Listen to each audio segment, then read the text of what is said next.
Welcome back to the 5280 Pitch, Women's Soccer at Altitude. I am your host, Kate Hansen, and today we are going to be talking about part 2 of our Allie Watts special. So if you missed part 1, don't worry, you can always go back and catch up later. But here's the quick reset. We've already walked through the story.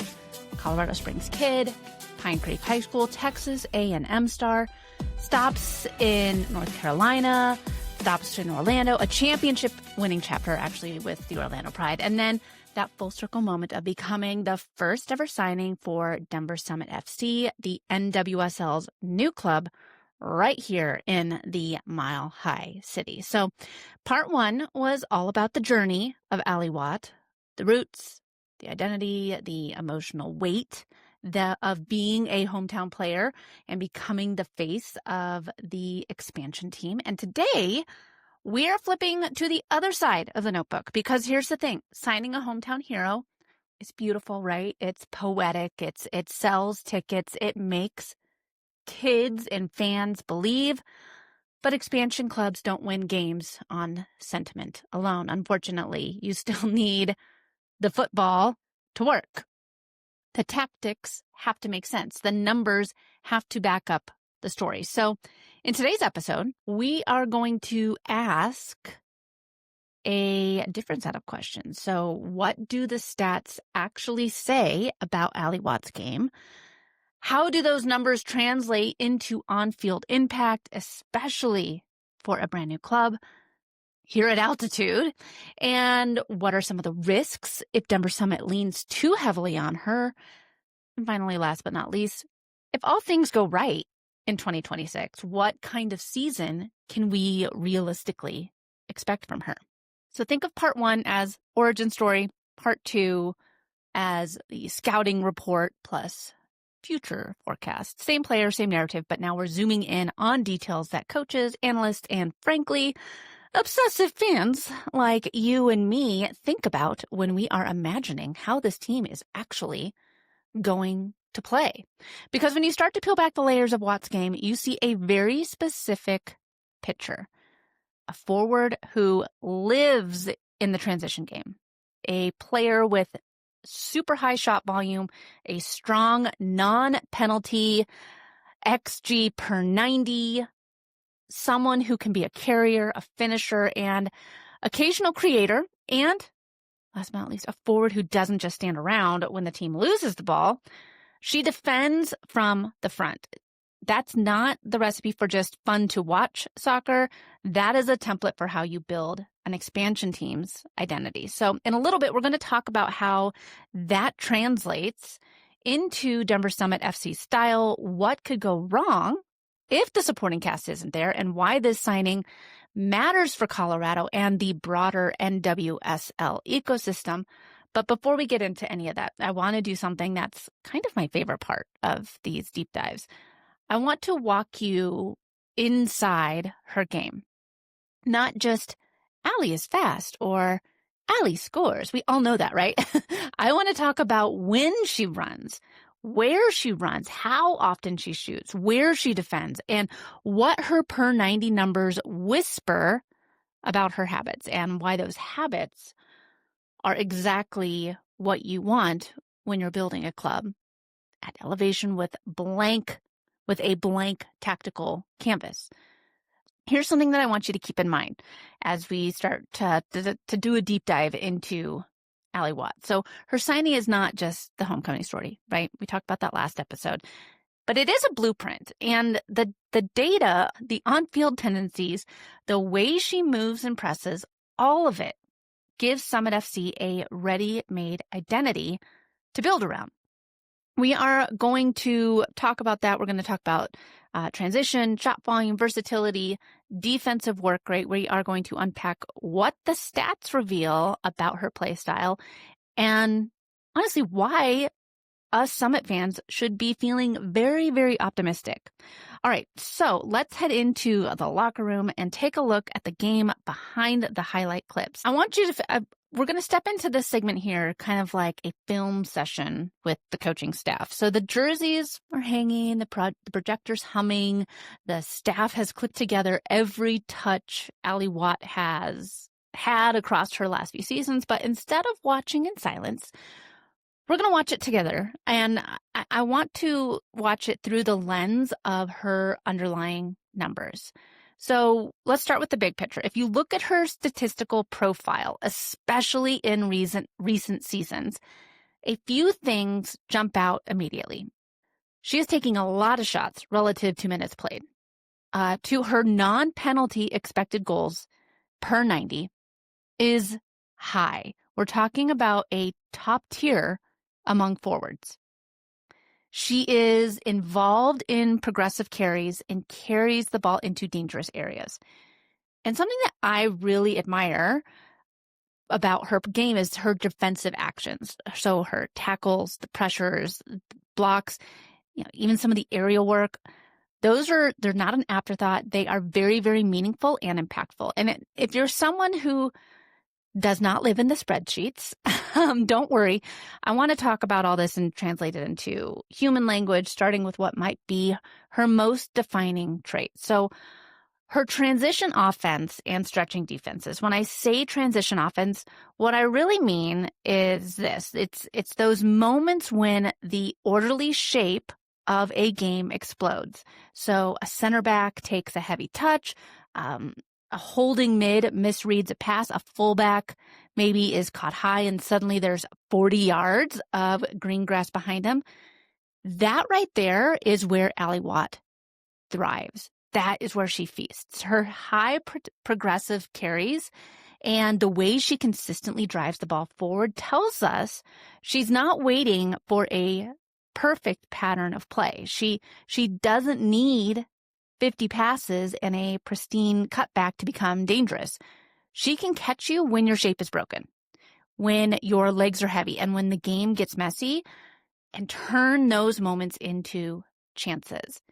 That is exactly what you want out of a forward, somebody that will take advantage of the other team's mistakes. So picture this. It is the 70-minute here in Denver. The visiting back line has already spent an hour turning and chasing. Lungs are burning because remember, we're here at altitude, and maybe the midfield loses a 50-50 ball and suddenly it's at Watt's feet near midfield. Right here, this is where her game takes over. It's not checking back and playing the quote unquote safe backward pass. She's making that turn, driving and forcing defenders to run toward their own goal, which is, as if you're a defender, that is the most uncomfortable sprint in soccer. Every yard that she's carrying the ball is another decision that defense has to make. Step up and risk getting spun, or drop off and risk her giving her that shooting lane, or track the runner next to her, or close her down. I mean, the possibilities of mistakes are endless when the ball is at Allie Watt's feet. Her numbers around progressive carries don't just say she dribbles sometimes. They say she drives the game forward. And I hope that as you're listening to this, you're getting excited about the player that we have in Allie Watt, because for a new club like Denver Summit, having her on our team is massive. We're an expansion team that might not control every game in terms of possession or slow buildup, right? And having a forward who can be the trigger for lethal transition attacks is exactly how underdogs punch above their weight.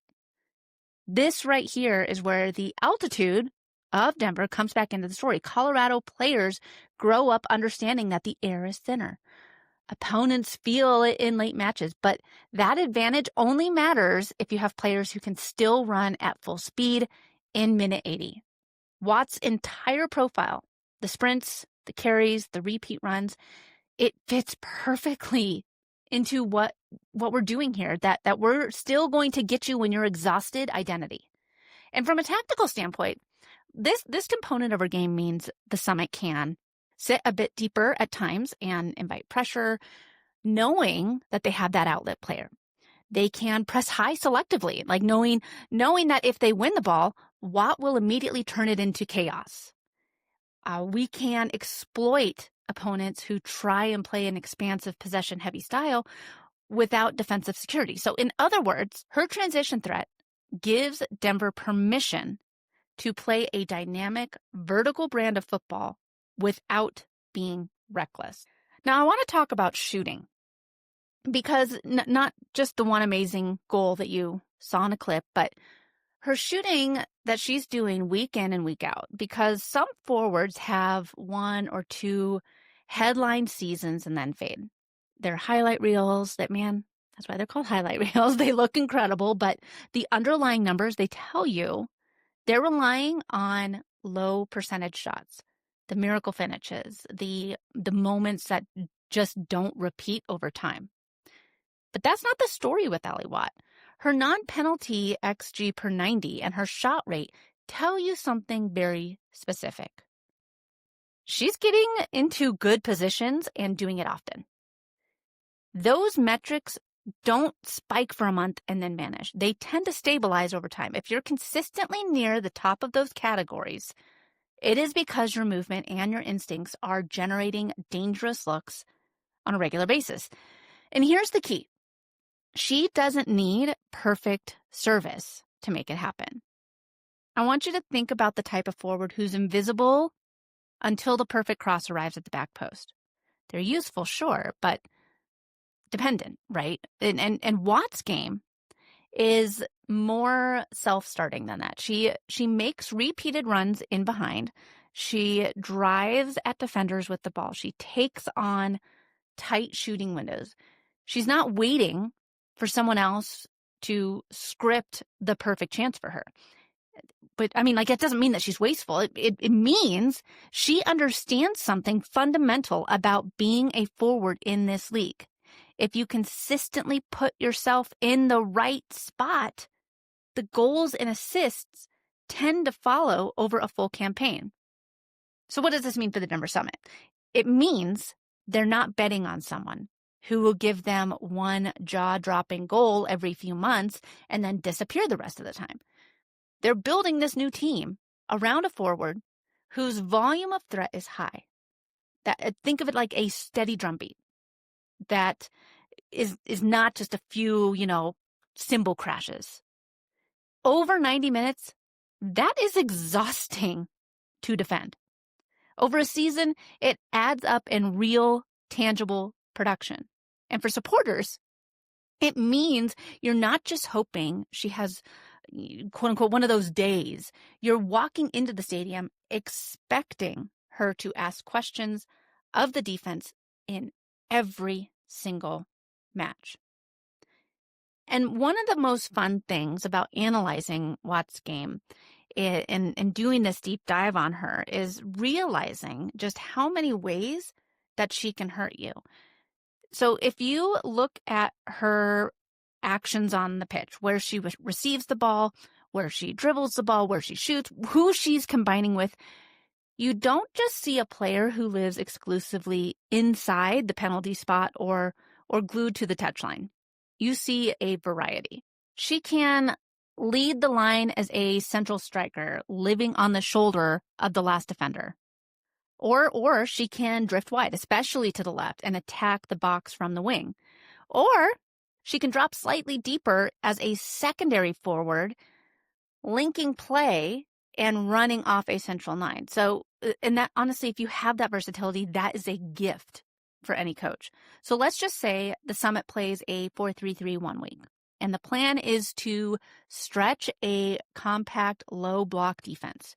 You put Watt wide, ask her to isolate a fullback, and then let her cut inside on the dribble or attack the space between the center back and the fullback.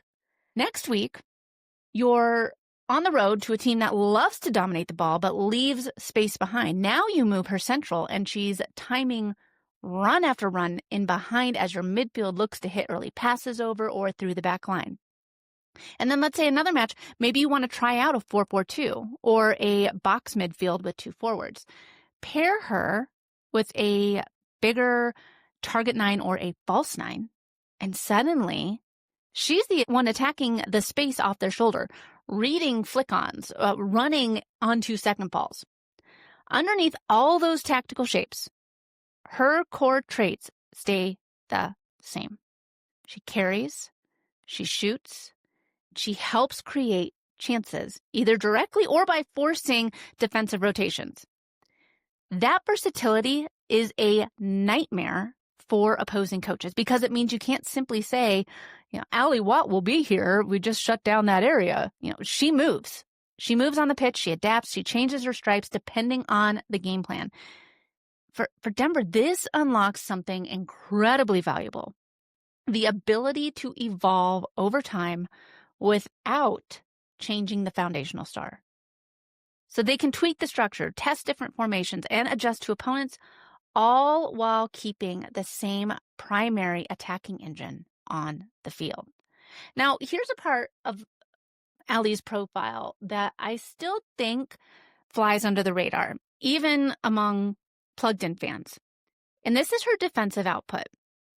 So when you scan her per 90 numbers for tackles, blocks, clearances, aerial challenges, and pressing actions, she's not sitting in the basement of those charts. She's right there in the mix among the better defensive forwards in the game. And that tells you something critical. She doesn't switch off when her team loses the ball. She plays that full 90.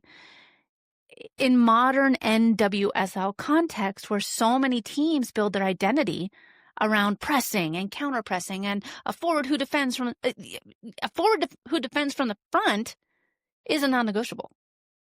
You can't carry a passenger who walks around when the possession changes. The first line of pressure usually starts with the 9, and if that player is late or lazy, the entire structure behind them breaks. That's where, with Watt, the numbers say she's doing that work. She closes down. She jumps passing lanes. She contests aerials when needed. She hooks a leg in on a tackle when a chance to win it back presents itself. And for Denver Summit, a new Denver Summit team that's still figuring out exactly what kind of high intensity or pressing structure they'll implement, having a forward like that is a huge advantage. It gives the coaching staff so much tactical freedom. They can design a press that starts with her. They can trust her to chase, lost causes and turn them into half chances. They can ask her to set the tone in big home games where the energy in the stadium and the altitude makes pressing even more effective. When you combine all of these 4 buckets, the transition threat, the high chance volume, the attacking versatility, and the serious defensive work, you don't just have a good player. You have a prototype for how an expansion team can play. Let's flip the tactics board. Let's look at the club instead of just the player and put it all together. Because I'm going to whip out my chalkboard here, and we've talked about who Allie Watt is as a player. I want to talk now about what the identity of this team might become because of her. So imagine that you are in the room the day the Summit's technical staff sketches out their first real tactical vision on a whiteboard.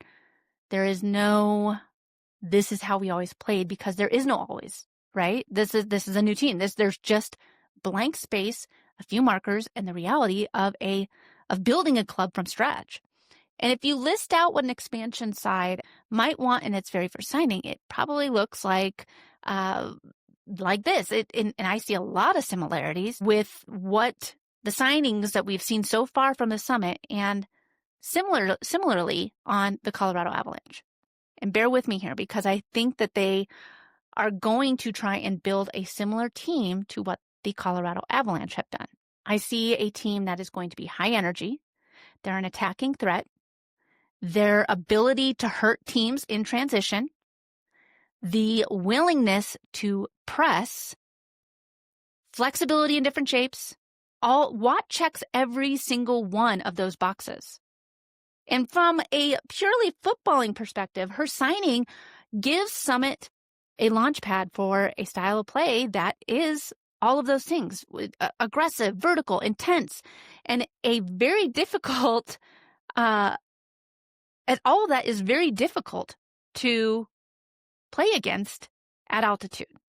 And this is one thing, too, that I think that with the Summit signing Allie Watt as the first player makes sense, is they don't have to spend 2 years figuring out who are we.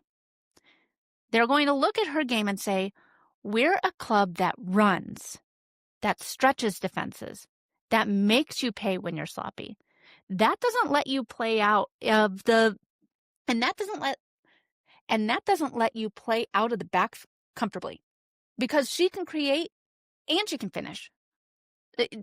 They don't have to build a super delicate system around her to, get more production out of her.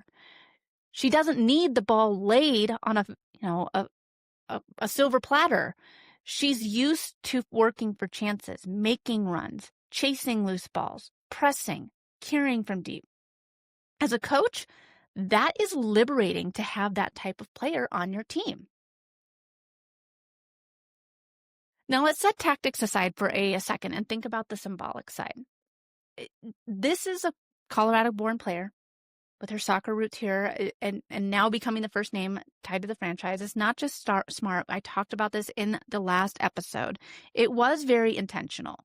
And I see that as the front office saying, we want our identity to feel like it actually belongs in this place. Kids in the Springs, families in Denver, high school players in Fort Collins, youth teams in Pueblo. They won't just see a logo on a jersey. They're going to see someone who walked similar fields, breathed that same thin air, played under the same mountain skyline, and is now the face of their NWSL club. And from a community building perspective, that makes her a walking brand identity.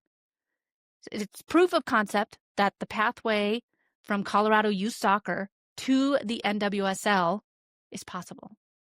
It is a huge rallying point for local media, and player supporter groups can immediately adopt Allie as one of our own. And that kind of connection is the difference between an expansion club that feels, like they're still trying to kind of find their feet, and one that feels like home from day one. I also want to talk about the fact that she is in her prime. Allie Watt is in her prime right now. She's not a rookie, just, that you're hoping to see like what will come from her. And she's not a late career veteran that you're bringing in just for a farewell tour, which happens so often in MLS.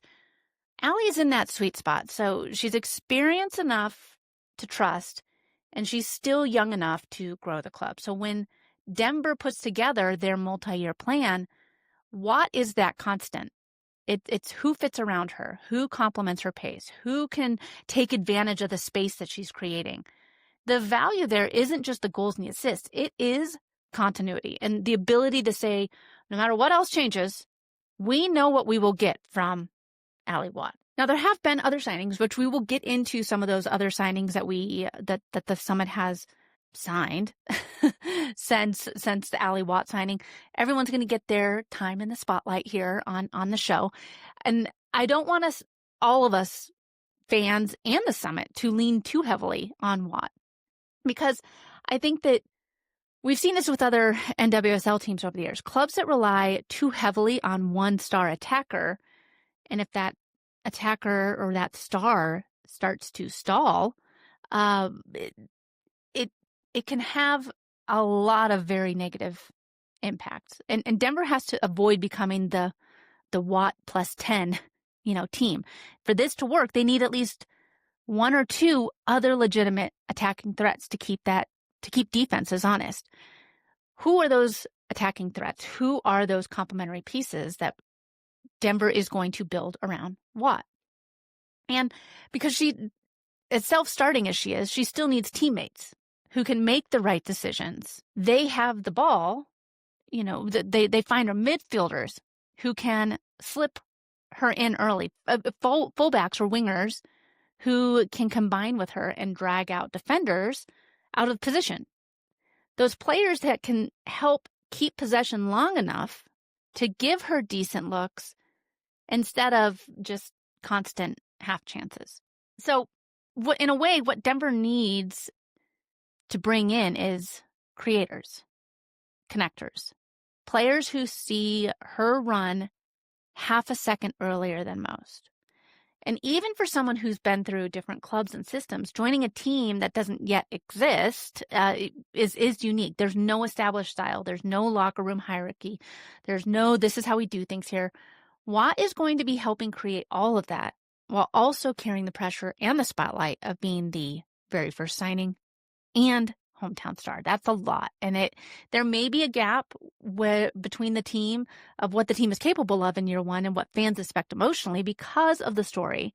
There might be some matches where the Summit plays decent football, but they just can't finish. There might be stretches where the chemistry isn't right there yet. It's going to be a very interesting year to see what happens. Because if the Summit lean on Watt too much for her and expect her to just go full throttle for 90 minutes every single match with minimal rotation, think of the risk of fatigue or injury. And that's just reality, folks. So one of the quiet but crucial storylines of 2026 will be how Denver manages her. Are they smart about minutes in congested stretches? Do they have enough depth to occasionally rest her without collapsing the entire game plan? Because for all of the tactical and emotional importance she carries, one of the most important numbers might simply be minutes played. Not because more is always better, but because the right minutes matter most. So with all that in mind, what does a realistic, optimistic Watt season look like in the Summit's first year? And I think that if the Summit builds even a competent supporting cast around her, and if Watt is able to stay healthy, I think it is entirely reasonable to project at least 10 to 12 goals and maybe 5 to 7 assists.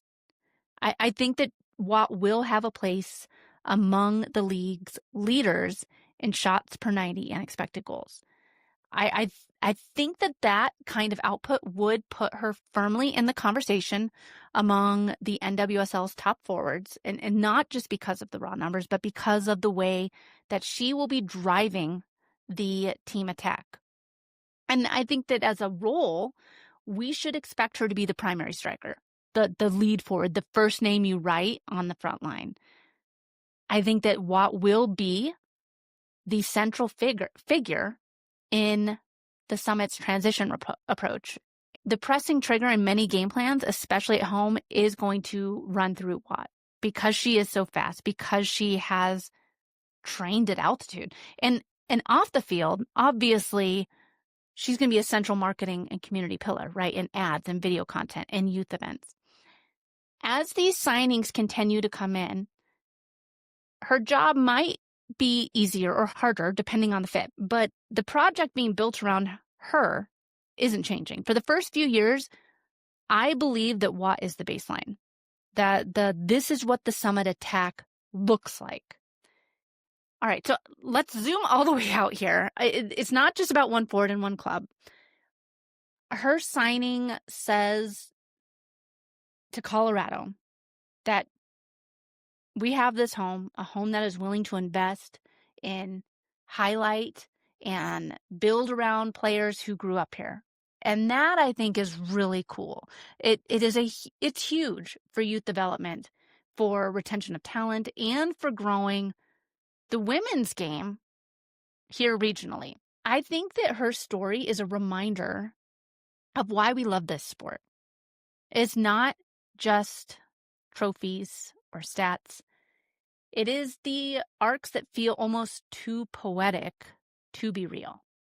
Colorado kid, college powerhouse, NWSL champion, then back home to lead a brand new club. And that, I think that everything we've talked about, the tactics, the risks, the numbers, the projections, all of it wrapped into something, it feels like community. And I know as we wrap up this 2-part deep dive on Ally Watt, I keep circling back to this simple idea of soccer doesn't live only in big, dramatic moments. It's in everyday connections. It's in the kid who sees a highlight on their parent's phone and says, wait, she's from here? It's in the friend who texts you and says, hey, we should go to one of those summit games next season. It's in the supporters group planning their first tailgating before the team even has kicked a ball. That right there is why this signing, I feel it hits so differently. This isn't just some random import landing in Denver by coincidence. This is a player whose story runs through our fields, our schools, our altitude, now stepping into the role of expansion club cornerstone. It's the sport meeting the city at exactly the right time. For me personally, having spent years watching and talking about this sport in Colorado, it feels like such a long-awaited playoff. I've stood on the sidelines. I've had the opportunity to stand in press boxes and in the bleachers at youth tournaments, college games, pro games, exhibition matches.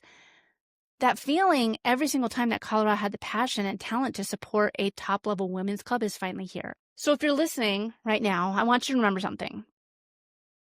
You're early. You're not just going to be a fan of the Denver Summit FC. You're going to be one of the fans who can say, I was there before there was a starting 11. I remember when Allie Watt was the only name on the roster. I remember imagining what this team would look like before we even saw them play. If you're new to Allie Watt, I hope you now are as excited about her signing as I am, because she's a huge name for us to get for a brand new team. You're a part of the foundation. Every time you talk about this club, you share a post, you bring someone to a game or teach a kid the name of the Summit, you are helping pour concrete into something that is real and lasting. And here's the coolest part. None of this is set in stone yet. We're just at the trailhead, not the Summit. And Allie Watt is absolutely going to score goals. And she's going to miss them too. She's going to press like a mad woman in the 88th minute. She's going to show up at schools and youth clinics. And we get to all watch all of it unfold in real time. So as we close out this 2-part player profile on Allie Watt, I want to say this. Denver Summit FC is not just another name in a growing league. This right here, this is a chance for Colorado to weave its love for the sport into something visible, loud, and permanent. And Allie Watt's signing is the spark that really starts the fire. I don't know how 2026 will go. Maybe Watt does hit that 10 to 12 goal mark. Maybe she leads the league in shots per 90. Maybe we watch her press opening backlines into pure manic. Maybe we see moments that we'll be talking about for years. What I do know is that there's a unique joy that comes from being there at the beginning. And that's exactly where you and I are right now. We're at the first whistle of something big. So before we sign off, I'm going to ask you for one small favor, because if you stuck with me through both parts of Allie Watt's deep dive, you're absolutely a part of this little community. We're building here around the Denver Summit FC and the women's game in Colorado.